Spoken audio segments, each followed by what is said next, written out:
mtu mmoja kule Migori alikosa heshima na kurusha kiatu kichafu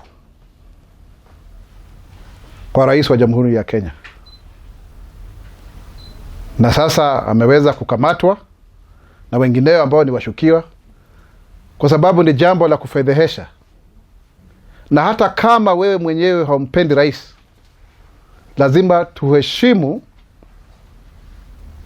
hiyo ofisi. We have to respect the institution of the presidency.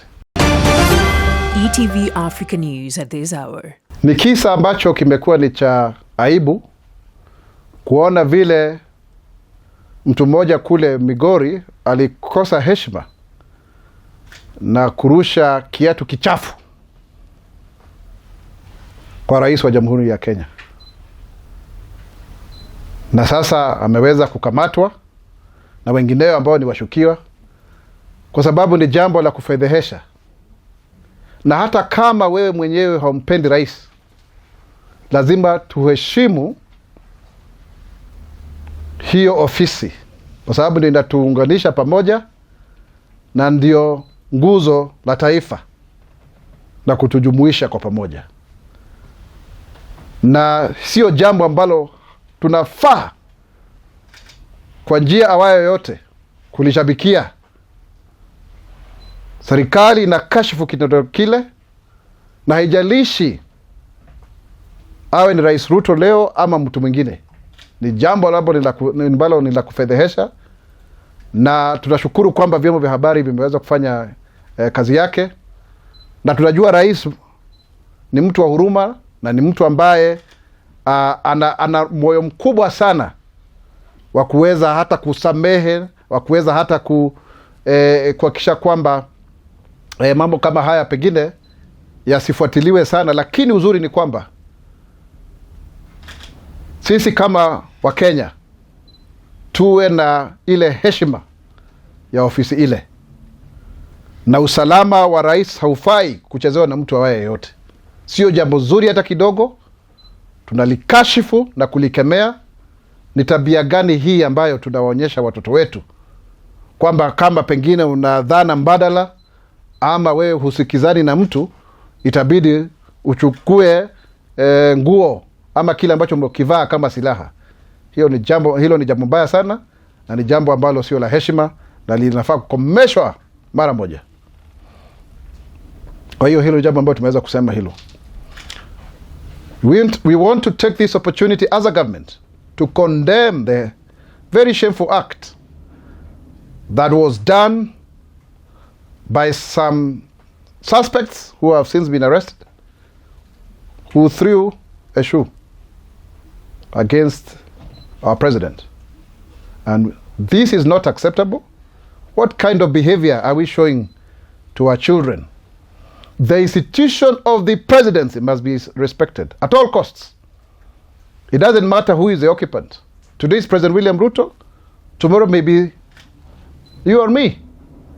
But the most important thing is to know that the institution of the presidency is a symbol of unity in this country. And it is not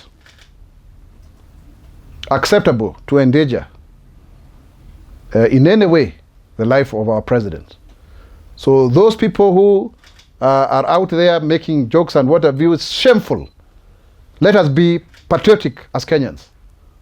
In moving forward, we must not joke with the institution of the presidency. It doesn't matter our political differences. It doesn't matter our persuasions. It doesn't matter the momentous occurrences and happenings and current affairs.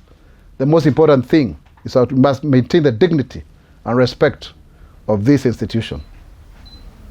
Our president has a big heart. He can forgive. He can pardon. He just pardoned quite a number of people from our jails through the power of mercy, that is in the Constitution. And so, that is him. He is very resilient. But over and above that, we have to respect the institution of the presidency. It's important. I don't think we have seen anything happening like that in other jurisdictions. And it doesn't matter whatever grievances that anyone may want to have. But that is not the right way to express. We are people who love to listen. The government listens. We hear and we take action. That is why even the finance bill that is now before Parliament has some time for people to do public participation. And we will be able to hear what people are saying. Although it's largely very positive because it is speaking to the issue of fairness in tax administration. There are no new taxes per se. And also at the same time doing away with corruption and wastage and misuse of public funds, doing away with tax cheats, I beg your pardon, tax cheats, and also putting measures in which then people must get jobs because of incentivizing certain industries. So really, let us have a dialogue and conversation for the sake of our country. Jambo lingine ambalo ningependa kuzungumzia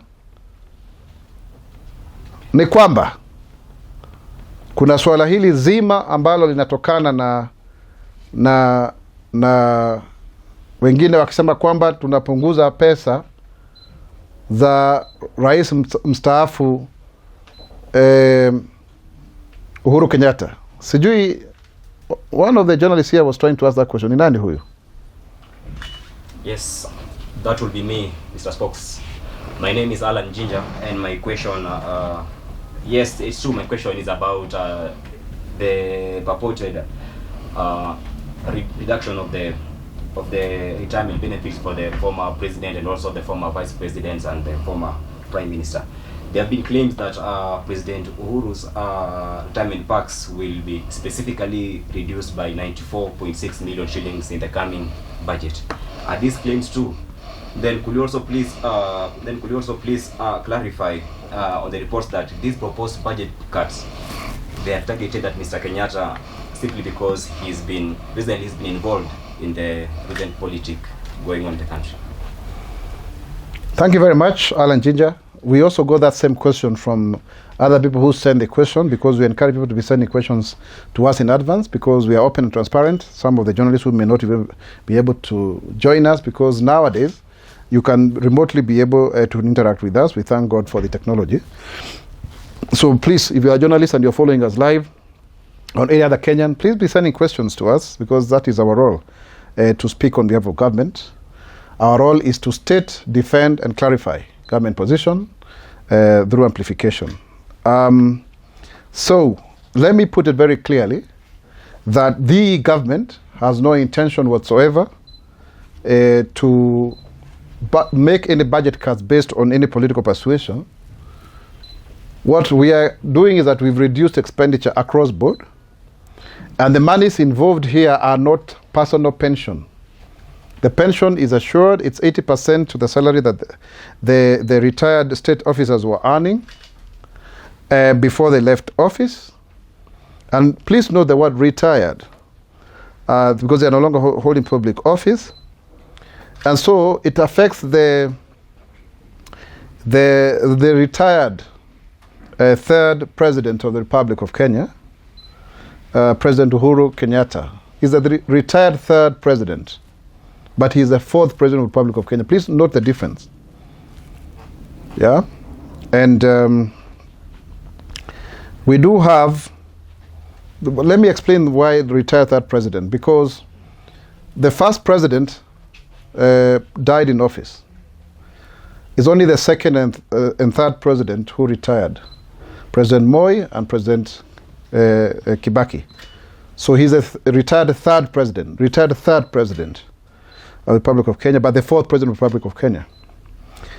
And so the monies that are being reduced from 371.46 million to 276.85 million, a reduction of 94.6 million, is a normal budget cut.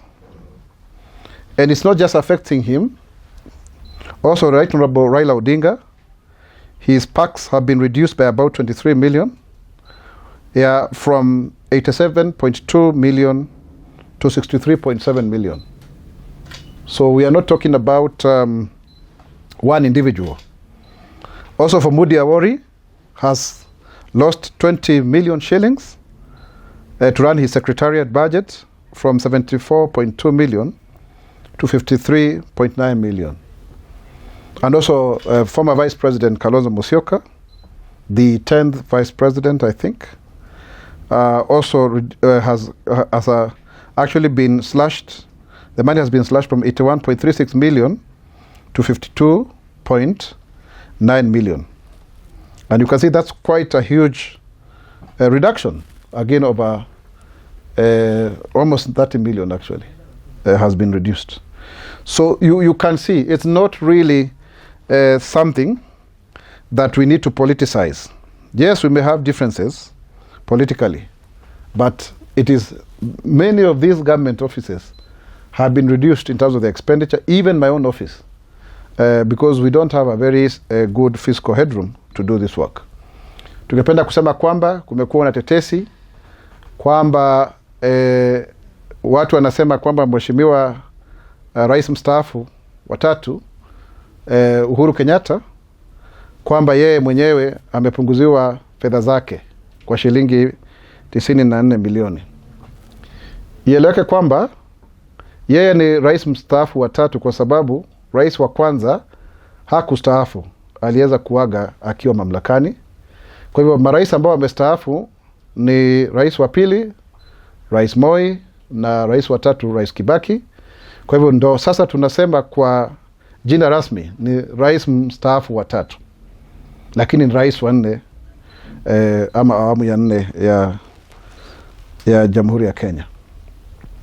Zile pesa ambazo zimeweza kupunguzwa sio eti tu zimeweza kupunguzwa kwa ofisi yake, na ikumbuke kwamba yeye analipwa pesa zake, malipo ya uzoeni kwa 80% ya ule mshahara ambao alikuwa anaupata wakati alikuwa afisini. Lakini haya hizi ni pesa za matumizi za afisi, na ndiposa ameweza kupunguziwa shilingi 94.6 milioni kutoka kwa shilingi 371.46 mpaka shilingi 276.85 kutokea mwezi wa Julai. Lakini sio yeye peke yake, watu wanaingiza siasa hapa. Hata aliyekuwa waziri mkuu Raila Odinga amepoteza karibu shilingi milioni 23-24 kutoka shilingi milioni 88.2 mpaka shilingi milioni 62.27. Pia aliyekuwa makamu wa rais Migori amepoteza shilingi milioni 20 kutoka hii bajeti yake ya uendesha kazi wa ofisi, kutoka shilingi milioni 74.2 mpaka shilingi 53.9. Na alikuwa pia makamu wa rais baada ya Migori, Kalonzo Musyoka, kiongozi wa Wiper, pia yeye ameweza kupunguziwa pesa zake kutoka shilingi 81.36 milioni mpaka shilingi 52.9, karibu shilingi milioni 30. Na hii sio kutokana na tetesi za kisiasa. Haya tu ni mambo ya kawaida. Hata afisi yangu mimi mwenyewe imeweza kupoteza zile fedha. Kwa hivyo tuache kuingiza siasa kwa masuala kama haya. ETV Africa News at this hour.